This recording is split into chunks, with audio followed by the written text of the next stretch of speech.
好，继续我们的音乐旅程。那接下来这位歌者要为大家演唱的歌曲，他是仓央嘉措，一生创作了非常多的诗歌，直抒情怀，通俗易懂，为藏族诗歌创作开拓了新的诗风。藏族著名音乐人扎西多杰老师将其中一首诗谱写成了歌曲，请大家一起静静聆听下面这首歌。玉树是我的家乡，它原本是一个不出名的小城，但随着3年前那场地震的发生，被人们所知道。那一天，许多我熟悉的人突然的消失了，消失的那么悲痛。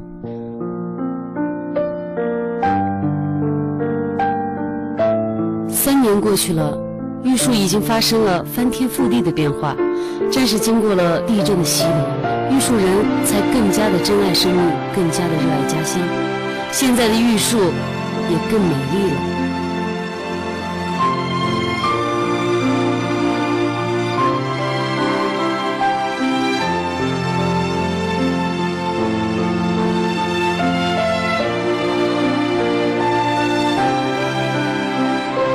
那年的地震中，有一个小男孩，不危险，帮助过很多人，还把一首仓央嘉措情歌唱遍了全国。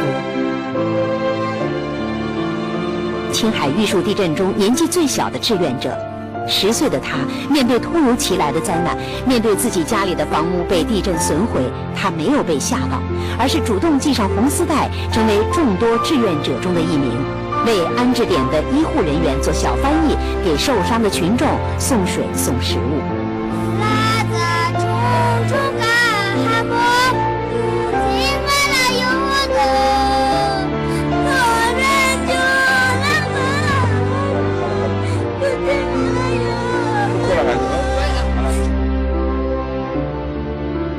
我想，真正的天籁之音应该是对生命的歌颂。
谢谢。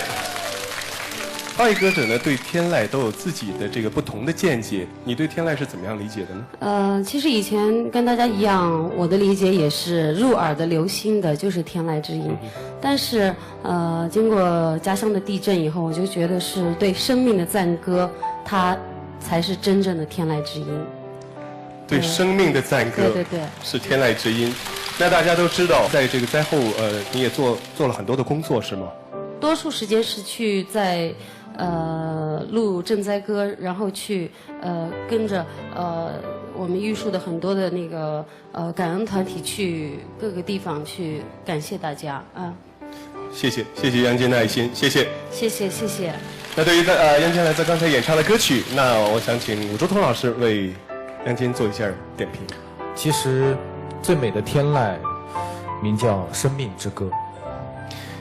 我特别想对所有的人说，其实我们每个人的心里都有一块田，如果你不种花，它就会长杂草，就会长荆棘。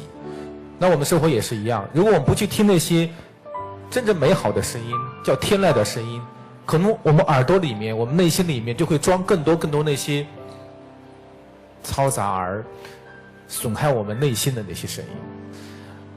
这是我对听完今天整场比赛之后的一种感受。谢谢你们。谢谢。我觉得今天就唱歌可能还是要走，要么走前面，要么别待到后面，因为越到后面那个嗓子越不舒服，然后气也好像跟不上来的感觉。